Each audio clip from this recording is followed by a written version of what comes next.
welcome to Ghosts in the Valley podcast. I'm your host, Al Cooley. Today I have E. Holmes. She is the author of the Gateway Trilogy and also the Gateway Tracker series. E. Holmes is also the author of the Riftmagic Saga Trilogy. We're going to get into those books and a whole lot more right after these brief messages. This is Weird on the Rocks, a podcast that explores the weird, unusual, strange, and unexplained, all while getting our drink on. Join me every other Monday as I share a different cocktail and discuss true crime, paranormal stories, unexplained phenomena, conspiracy theories, and much more. Find Weird on the Rocks on social media, the website weirdontheRocks.weebly.com, and listen on all of your favorite podcast apps. And don't forget to cheers and stay weird. I'm excited today to have E. Holmes on. She's a author of the Gateway Trilogy and also the Gateway Tracker series. And it's absolutely phenomenal book series. I was turned on by my sister on the Gateway Trilogy, and she's reading it. My wife's reading it. I'm reading it. We've purchased all the books. We're going to get into that and a few other things. And welcome to the show, Emily. Thank you. Thank you so much for having me. I'm really happy to be here. Before we get into the books, what led you into becoming a writer? Oh my gosh. Well, I have been my entire life one of those people who is very devoted to books, to reading, to writing came naturally out of that. I think for me, I started as one of those little kids who my mom had to force me to go outside and play, but I'd have the book, with me tucked under my arm. And I was always getting lost in stories. And I think the way I started writing was from this need to create my own stories that were similar to the stories that I loved. I mean, if you think about it, it's sort of like the kid version of like fan fiction. I would start to write a story, but it always turned out suspiciously similar in plot to whatever I was obsessed with at the time, whether it was Roald Dahl or the Anne of Green Gables books. For a while, I was reading until they fell apart.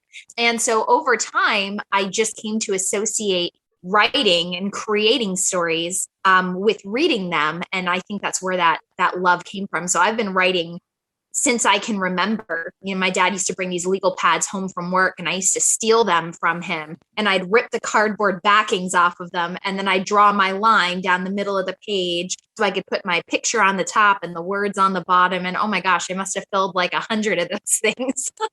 So it's just always been a part of who I was. And, even all through high school and college. And then afterwards, I was always working on something. I didn't always finish them, but there was always a creative writing project going on. I noticed like in the Gateway books, there's a heavy paranormal. So did you have any paranormal experience, growing up, or was it just a subject that you thought would be interesting for a certain group of readers? Sure. Well, it's funny.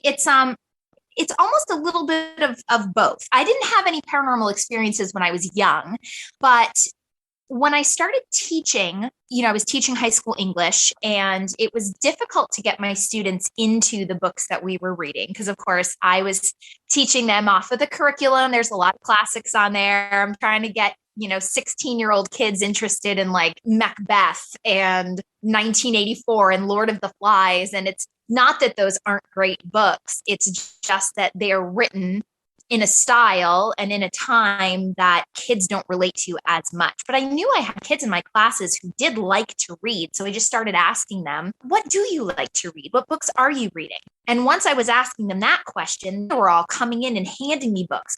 Miss, I have to read this. You have to read this one. This series is great. And so I just started reading, in my spare time, the kinds of books my students were reading, thinking to myself, there's got to be a way to incorporate this into the curriculum in a way that they feel like they can be connected to the stories that they find interesting but they can also be learning about the craft of writing and reading in the sense of really trying to understand theme and things like that. And what was really popular at the time, this is right around like 2012 or so, the Twilight books were like the really big thing, like YA paranormal fiction was having a serious moment at the time. Mm-hmm. Everything was vampires, everything was werewolves and shapeshifters and all this kind of stuff. And I read all those books, everything they handed me, I read, and it was enjoyable. You can understand why kids would be into that, the idea of inserting magic or danger or mythology like into your everyday life, and how exciting that idea is, that you could walk into school and you could meet a new friend and they could turn out to be a vampire, a werewolf, or this or that. And so, but one of the things I noticed in paranormal fiction that seemed to really be missing were ghosts. There were not a lot of books about ghosts, lots of other paranormal stuff, but not really that type of paranormal stuff. And at the time, there was a TV show that was very popular, which I'm sure your listeners are very familiar with, called Ghost Hunters. There were a bunch of shows that were popping up like that. And I had really gotten into watching them. I'm one of those people, I consider myself very open-minded to all of the unexplained. I'm certainly not going to pretend that I know enough about the world and how it works to decide, what's real and what's not. And so I've always been very open-minded about all that stuff. And I started watching these ghost hunting shows, and I was just fascinated with the methods that were being used and the science that was being introduced and used in new ways. And I was always fascinated, of course, at the end when it came down to listening to the evidence and trying to see if they caught anything. And sometimes you're like, oh yeah, okay, like that's not there. I don't hear anything there that's all that impressive. But every once in a while, they would catch something that would really leave you shaking your head. And I thought to myself, what would you do if you were a person who 100% with all of your being did not believe in the paranormal at all? And then one day you just started having paranormal experiences that were absolutely undeniable. What would that be like? What would your life be like? And so sort of combining that with the idea of writing for a young audience was how I came up with the concept for the Gateway books in the first place. Talk to some authors, they need to go somewhere to write, for seclusion, getting away from the family or their job or the city, depending on what you're writing about. Do you do that, or can you write anywhere? Well, I'm sort of forced to write anywhere at this point. I've got a 7-year-old and a 10-year-old, and it's a little tricky to isolate myself in that way. I have a dream of a writer's shed. We've got 2.5 acres, with woods and whatnot out back behind in our property. And the dream is to build myself a little writer's shed out there where I can kind of go and shut the door and just be in that space, fill it with books, all of my sort of inspirational stuff that I like to have around me. That dream is still probably a couple years away from happening. But in the meantime, I have a writing area in my room where I can kind of tuck myself away. I have to have like music playing, I like to have the door closed. Like, I'm definitely not a person who writes as well when there's a lot going on. But that said, I did write my first few Gateway books while I was raising my own kids. They were, babies at the time, and also doing daycare for other people's kids, and I'd squeeze in a few hundred words during nap time and then, get my kids to bed at night. And then I was, nodding off over my computer, trying to get in what writing I could for, during the day. So I do have to say, now that they're in school full time, it's definitely a lot easier. Yeah, it's tough, when you're trying to take on the family life, and also a career. But as a child, when you were growing up, you always get asked that question, what do you want to be when you grow up? Oh, so that's so funny. So when I was young, I would say, yes, I would have told you that I wanted to be a writer. As I got a little bit older, I discovered a love of theater. And I thought for a while that perhaps doing theater, teaching theater, being an actor. I wrote quite a few one-act plays in college and then for my students when I was teaching afterwards. And I loved teaching. It's an absolutely enormous, monstrous amount of work. And it's definitely a labor of love. But I loved it. So, but it was funny, even as I was thinking about doing theater, teaching, it was always wrapped up in writing. Yeah, I was always writing things for my students. I was, working on creative writing projects for my students. And I was always had something going on in the background, the idea for a story, the idea for a book. And so it wasn't my intention, I think, when I graduated from college to become a full-time writer, but it was my ambition to complete the whole manuscript, to finish an entire book. And at first that was just the goal. Like, I just want to write it and finish it and say that I finished it. And then I met a friend who's a Massachusetts Book Award winner. His name's Norm Gautreaux. He was local to my town and he was a very successful writer who I was able to meet and be friends with. I actually had Zoom cocktails with him last night. He's in Arizona now, but he really inspired me to kind of take that manuscript and turn it into something real. And then my husband, especially, he was the one who really pushed me to, a lot of writers and performers, actors, creative types it can be very hard for us to promote ourselves. We want to make the creations, but then we kind of want to hide under a rock and not really. It's like, I'll put it out in the world, but then I don't ever want to hear about it again, And he is a brilliant marketer. And he's a details guy. And he was the one who really said, no, these books are good and we should be doing something with them. And I think this could be your career if you wanted it to be. And now it is. Now it's both of our careers. He does all of my marketing. I do all of the writing, and it's our family business. That's what we do. Well, that's awesome. Yeah. I mean, you remind me a lot of it. My sister-in-law was the English teacher in high school. Matter of fact, she's the one editing my book right now. And my teacher in high school, Mr. Banks, I signed up for speech class, speech 1 and speech 2, and ended up joining the debate team. And he got me out of my shell being shy and performing in front of people. He kind of bribed all of us to join the school play. You really do have to bribe kids sometimes.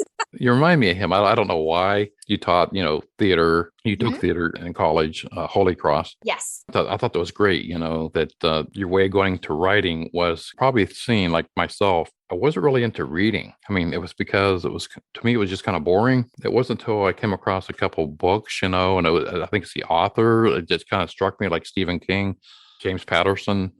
These authors just kind of like, I can get into it, And when I started reading your books, I was like, man, I put you up there with that. I mean, because we can relate, like my sister says, she can cry, laugh, and jump up and down in one chapter of the Trackers. I love that. I think our favorite character out of all the books, every single one of us, my wife, myself, my sister-in-law, is Milo. Oh yeah, Milo's the perennial favorite. Milo is that Milo's actually a funny story. So for readers who haven't, listeners who haven't read, Milo is a ghost in the series, and he was actually quite the happy accident. I did not have his character planned or plotted into the further books beyond book 1. Milo started very much as a device of necessity. Jess is in this place. She needs to find Hannah. She therefore needs somebody to tell her where to go. And so I just created this little bit character part. And it was like, this is going to sound so corny, but if you write and you fall in love with characters in books the way that I do, it makes sense. He literally took on a life of his own. Like, he insisted upon himself. Like, I wrote that first scene and I was like, oh, you're coming along for the ride, aren't you? I can already tell. Like, I fell in love with him, and then I couldn't not take him along for the ride. I started to think to myself, this might actually be cool if there's a ghost in the mix all the time, kind of as part of the central group of characters. Like, this could add a whole new level of depth to the story. there's so much more I could do with it if I have a character that's already kind of in that state. And so Milo came along for the ride and we never looked back. Yeah, that's my next question. Like, how do you come up with these? I mean, it's like these characters. I mean, are they based off of somebody? This is a series that you have to get. I mean, I'm serious. It's really well worth the money, well worth the read, and it's the characters that I find out. I don't want to spoil anything on the books, but it's a wow factor. I thank you. I appreciate that so much. That's with my theater background, I actually found that character creation. It's definitely something that my readers have expressed that they feel is like a strength of the series. I like to think it's a strength of the series, but that's really up to the people who read it, like not me who wrote it. But I can tell you that I found my theater background to be extremely helpful in creating what I hope are believable and lovable characters that you can really connect with. As a part of training as an actor, you really learn about character building and how important it is to have such a deep understanding of your character, going so far as to research well beyond what actually happens in the script so that you know them so well, you can hear their voice and you can predict how they would react to situations, even if the script doesn't lay that situation out for you. And so I would use a lot of those character building exercises that I learned in theater classes in order to build up these characters. So, in my various documents on my computer, I've got, journal entries written from different characters' point of views and grocery shopping lists and text conversations and like all these things. And they're never going to make it into any of the books. But sometimes if you get stuck with what you're working on in the moment, if you're trying to figure out how you're going to handle this next plot transition or how you're going to get from this scene to that scene and you're drawing a blank, I would just go back to the character work and I would kind of dive back into silly little character building exercises until it came to me. It's like the better you get to know the characters, the better you're going to be able to figure out how they're going to get from point A to point B. And it's weird to say, but sometimes it feels like from doing those activities, they were actually telling me what to do next. You know what I mean? Like I was like building them in such a way that they could hopefully help me out just by imagining them in certain situations would help me get from point A to point B. You ever find out in the middle of the night, you wake up and something just came to you, like a character or a scene? Oh yeah, absolutely. I keep a notebook by my bed and sometimes I wake up and I jot things down. Although it's funny because sometimes I'll get up in the morning and I'll look at it and I'll be like, what in the hell? What does that mean? Like I somewhere in the night, I've like lost the train of thought that makes the notes make sense. But sometimes I'll wake up and it's like, it's right there. Like and I've had a few moments like that recently too, because I'm planning. I took a break from the Gateway books and I have been working on another trilogy called the Riftmagic Saga, which is a little more like gaslight fantasy, like, alternate Victorian magical kind of, I call it like Harry Potter meets Downton Abbey sort of thing. And I've been working on those, but I was getting a lot of feedback from readers who were just like, can we please have more stories, in the Gateway series? Like, Rift Magic is great. When are you going to do any more books? I'm like, okay, I can take a hint. So I'm actually working on the third Rift Magic book now. And then the next book I work on will be a new Gateway Trackers book. And so I've been researching some locations over in Ireland. I'm trying to convince my husband we need to take a research trip, Yeah.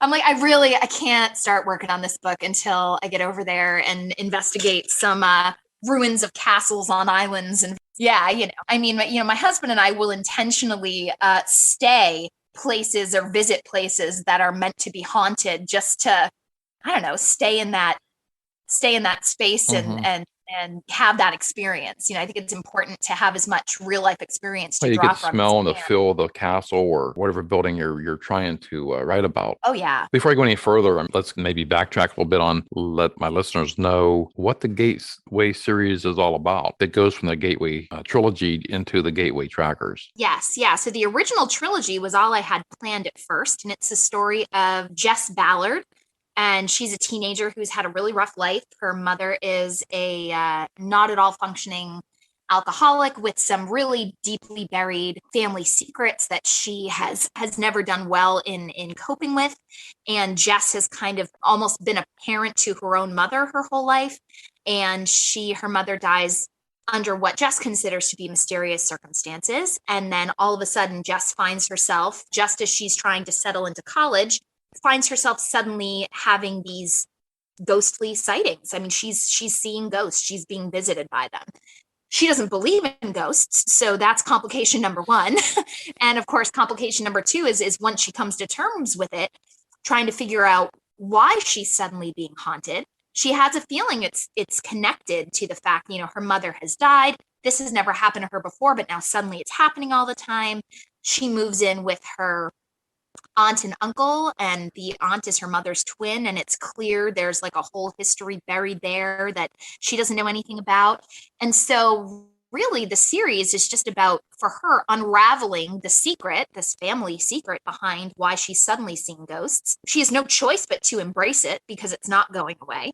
And really the trilogy and then the subsequent Trackers books just follow the adventures that she's taken on, sometimes willingly, sometimes unwillingly, in the service of this legacy that she has, this gift that she has, which is sometimes more curse than it is blessing. And there's a very deep and sort of fully realized subculture of people who can see ghosts that's embedded into this series. It has its roots in like Celtic mythology, Celtic ideas, Irish, Celtic, kind of the whole UK area. And it's a lot of the books are set in England. The first one is set in the US, and so is the first Trackers book for the most part. But otherwise, they mostly take place in the UK, which is where I wish I lived. And I've always been a huge Anglophile, so that's not surprising. That's where my whole family history stems from. And so it feels like dipping back into my own timeline a little bit, when I do research about those areas. And yeah, they're, and I think the books are character focused. They focus a lot on the relationships between the characters, building them, deepening them. I like to think that by the time people have finished the series, that they feel like they've gone on a journey with like a new group of friends. I hope they'll be sad to say goodbye to them, when the books are done. But, hey, that's what rereading is for, right? We have card night like every Friday night with my family. Yeah. Between my sister, my wife, myself, we sit there where we just butcher some of these names in the book. It's kind of comical in a way. And my sister, so we want you to clarify some of the pronunciation of some of these names. Like Durapin. How do you say? I mean, is it Durapin? Durapinen. Durapinen. Wow. Okay. I know. Well, hey, and Gaelic is no joke. Let me tell you, most of those names, there is a little bit of like ancient Britannic mixed in there, but most of it comes from Irish and Scottish Gaelic, and that's definitely one of the. There are those languages where you look at the letters that are in front of you, but the sounds that they make are just absolutely not even a little bit like what you expect. And what about the neuromancers? Necromancers. Necromancers. Okay. Well, I got this all messed up. So I'm actually working on, we may have loaded it in already. I have to double check, but we worked on a pronunciation guide. Awesome. Pretty sure it's on my website, but it's funny. I actually get a ton of emails from people. I just need to know how this is pronounced, I'll be right back with the rest of my conversation with E.E. Holmes right after these brief messages. Hello, world. You're listening to Eleanor Wagner's Strange and Scary World here on the Paranormal UK Radio Network, where we're always creeping it real. I'm your host, Eleanor Wagner. Are you a lover of all things paranormal? Obsessed with ghosts and everything about them? Can't get enough of the spirit world and want to hear your next story? How about listening to stories from the people behind the scenes and how they got there? Do you like listening to stories from people living them? Are you intrigued by strange phenomena of all types? UFOs, Bigfoot, scary underground tunnels right in your own neighborhood? Well, That's the kind of stuff you'll be listening to on Eleanor Wagner's Strange and Scary World. And you'll get a history lesson here and there along the way. I can't get enough of this stuff, and I'm going to share it all with you. You can follow me and find out more about my Lady Ghostbuster team's adventures at my website, authoreleanorwagner.com, where you'll find video updates, audio footage, and photographs from every investigation. Thank you, paranormal enthusiasts, for joining in today. Liked what you heard and listened to in this episode? Check out the full podcast. I hope you'll come back again. Remember to tap into your own gifts. Everyone has them. In the meantime, make sure you're creeping it real.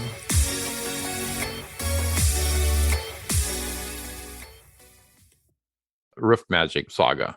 You touched on a little bit. That's not part of the Gateway. That's totally different. Yes, that's true. It's not a paranormal series. It's more of like a historical fantasy. Follows the story of a lady's maid, and it takes place in this sort of alternate Victorian London where magic has mysteriously appeared within the population of people, and it is greeted with fear and prejudice, and there's sort of a religious takeover of the government. You know, people give into their fears about this new thing, and instead of trying to understand it and embrace it, they shun it. And so people who have magic become basically the servant class, and people who do not have magic maintain their privilege and their power. And so it's basically the story of a lady's maid in a very wealthy household who has her eyes opened for the first time. You know, she's got it pretty good.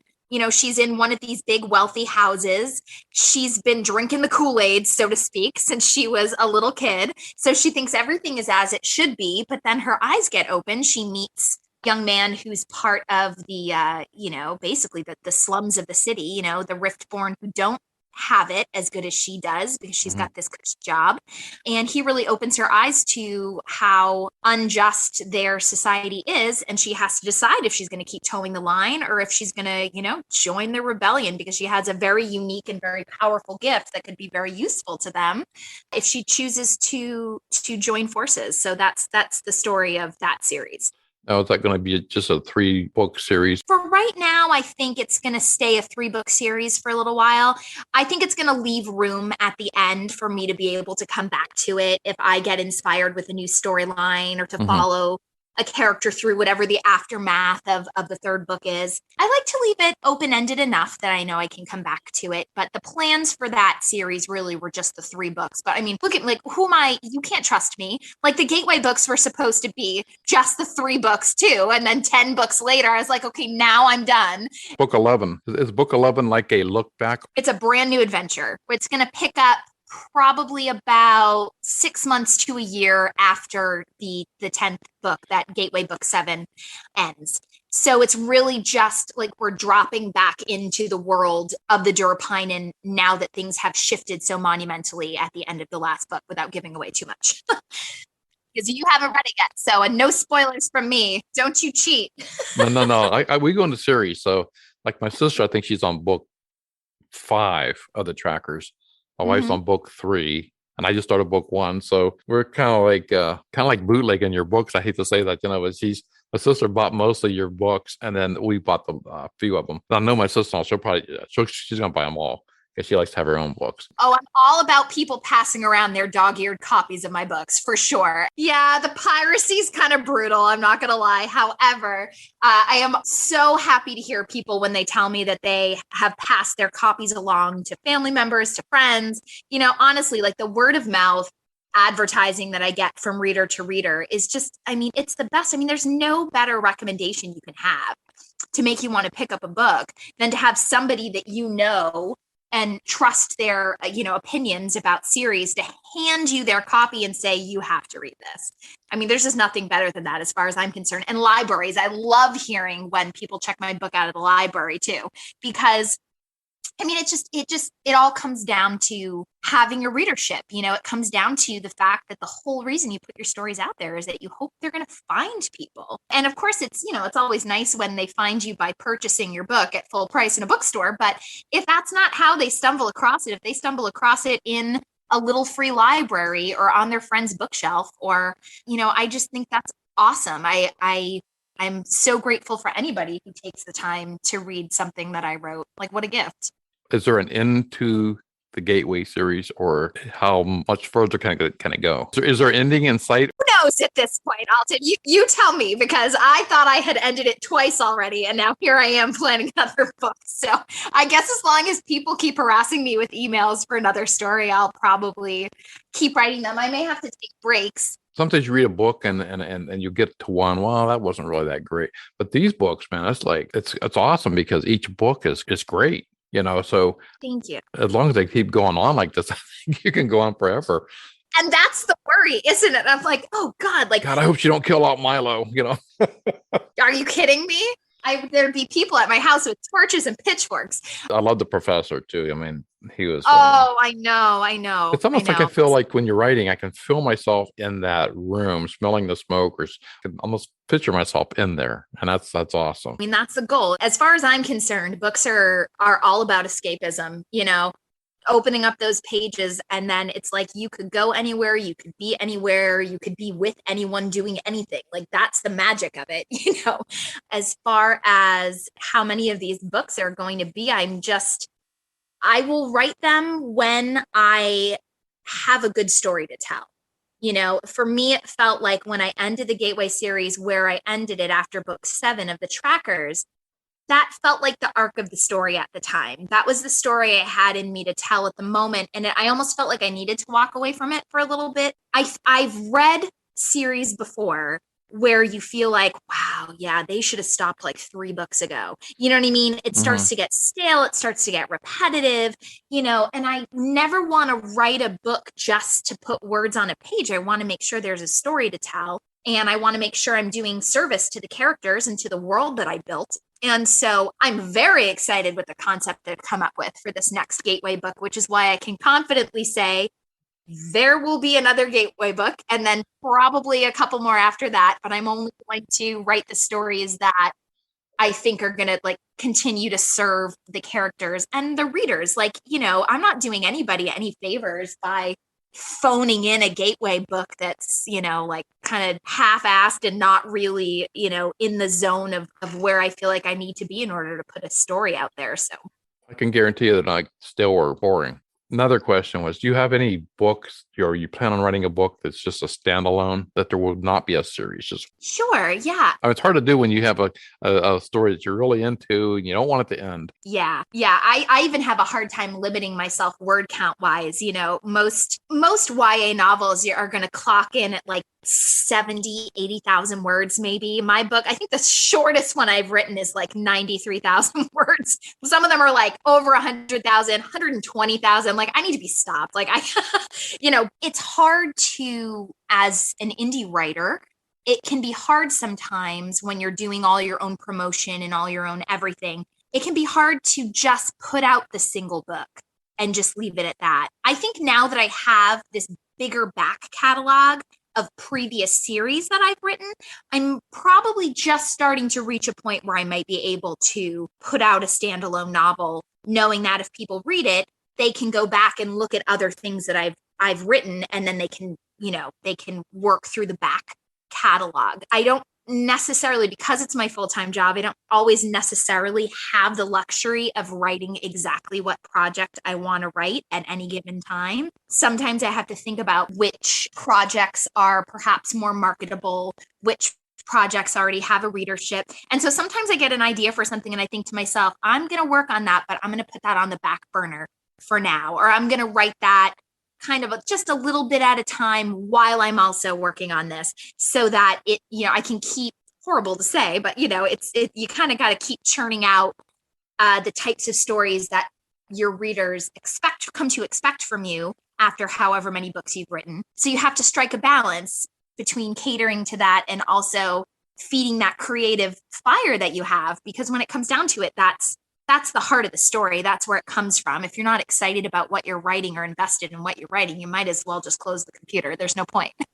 Right. And do you mainly write on like a laptop, notepad, typewriter? I am one of those people who has like an embarrassing amount of like journals and like blank books and things. I love them. I just love, it's like, it's just all possibility, when you have like a blank book like that. This is probably a holdover for me with those legal pads when I was younger, which I was telling you about earlier. So I tend to use those types of things for brainstorming, for keeping lists, character names, those types of things. Sometimes some of those little character building activities I was talking about earlier from my acting days. But when I am working on my manuscript, I tend to work on my laptop. I do have a pretty cool little device called a FreeWrite. It looks like a keyboard that you flip open. It's got a tiny little screen. The screen is able to be read in bright, bright sunlight. It's almost like one of those Kindle Paperwhite e-reader screens, It's a little word processor. It connects to Wi-Fi, but you can't do anything else on it. You can't distract yourself with your email. You can't, you can't go on Facebook. You can't do any of that stuff. It's just for writing, like distraction-free writing. And that has been really good for me when I am traveling around. When we go on vacation, if we're going to be somewhere where we're going to be outside a lot, but I know I still need to work. So that's been a good tool as well. But generally speaking, I have a writing software that I really enjoy called Noveler. It allows you to organize your manuscript in ways that I personally, for my own writing style, find to be very helpful. So I tend to use that. It has cloud backup. It saves everything. Well, that's cool that because you got control over your works, and your husband helps you with the marketing, and your team on working together, making this a business and having fun doing it. Yes. Next question.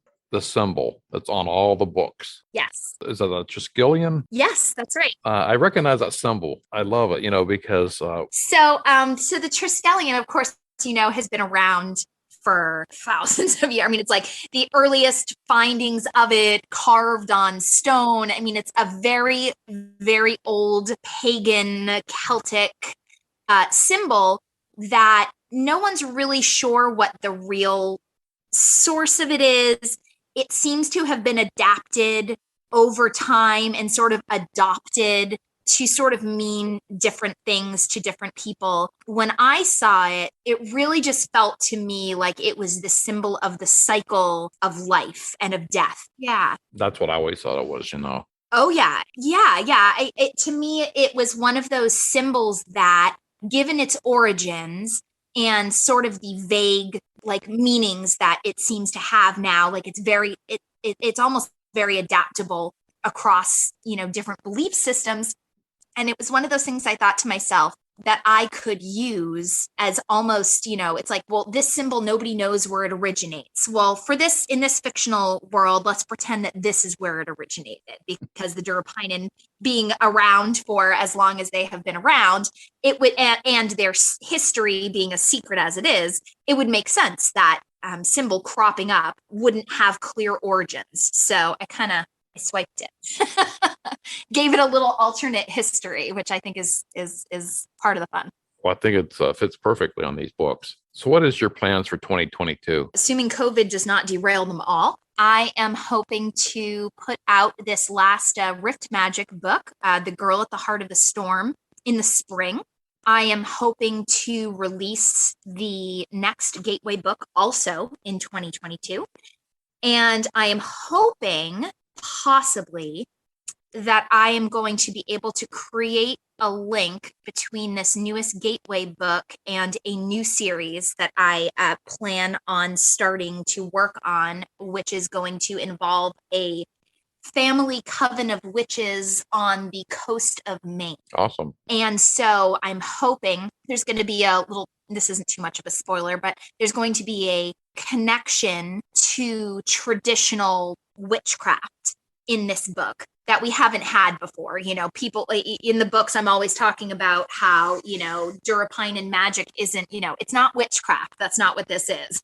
But I am planning on introducing an element of witchcraft from the outside and using a character, which I hope I will then be able to link to this new series. So it'll almost be like a little bit of an Easter egg for the people who like the Gateway books. If they start this new series, they're going to realize, oh my gosh, like this takes place in the same world. Like the worlds where these witches are real is also the worlds where the Durapine are real. And then it offers me these kind of cool opportunities to maybe play a little bit back and forth between those two worlds, have cameos from characters from one to the other. And that's exciting to me. And plus then it sort of brings this other series kind of under the umbrella of the world of the Gateway a little bit. When you plan on having that come out, this year maybe? I've never released 3 books in 1 year. The best I've ever done is 2. So my hope is that I will release The Girl at the Heart of the Storm. I will release the Gateway Trackers book, and I will get like a really good start on the manuscript for that 3rd book. But I would be surprised. Who knows? We'll see. But I would be surprised if I got that in under the wire before the end of 2022. But my goal is to be very close to there and have it be like a really early 2023 release. Are any of your books available on the audio? They are all available on audio. In fact, yes. Okay. Yep. In fact, that was one of those kind of cool crossover moments that I had. A traditional audiobook publisher, one of the biggest ones in the country, has contracted all of the Gateway Tracker books, the Gateway Trilogy, and also the Riftmagic books. I mean, they contracted them. I haven't even finished writing them yet, and they're going to make audiobooks of them, which is really, really exciting. So yeah, they're all available on Audible. And in fact, they have started making actual CD versions of at least the Gateway Trackers books. I think they've put out at least the first 4 or 5 of them on actual CDs too, for people who like to listen to them that way. But every single one of them is available on audio right now. Yeah, audiobooks are having quite the moment right now. People are really getting into audiobooks, which I think is awesome because, our lives are so busy. It can be hard to sit down and read for hours. But if you can throw an audiobook on while you're cleaning your house, it's like, that's time you just got back, The narrators for my series are just fabulous. That's a big thing, right? With who you have as a narrator. I've had to shut off audiobooks because of the narrator, because they weren't to my taste. And but then I could have somebody else say, oh, I love that narrator. So can't please everybody, right? Yeah, it's subjective, but we've gotten great feedback from the audiobooks. So yeah, definitely a good option. Well, Emily, I really enjoyed my conversation with you today, and I look forward to talking to you again. Maybe someday I hope to meet you and have you autograph one of my books, Oh, that would be awesome. Well, as COVID kind of is this wave of COVID is settling down, I'm really hopeful that, we're going to start being able to do things like book events and things like that again. And it's really my hope to be able to travel around and start to do that sort of thing, hit up some book conventions and some stuff like that. So yeah, that would be really great. And absolutely anytime, maybe we can, set something up for when that new Gateway book is coming out and we can chat again. Thank you so much for having me. Thank you, E.E. Holmes, for being on the show today. And please go to the links at the bottom of this episode. Check out all the books Emily has available. They are one of the best series of books I think I have ever read. I'm your host, Al Cooley. I'll see you in 2 weeks with another great episode on Ghosts in the Valley.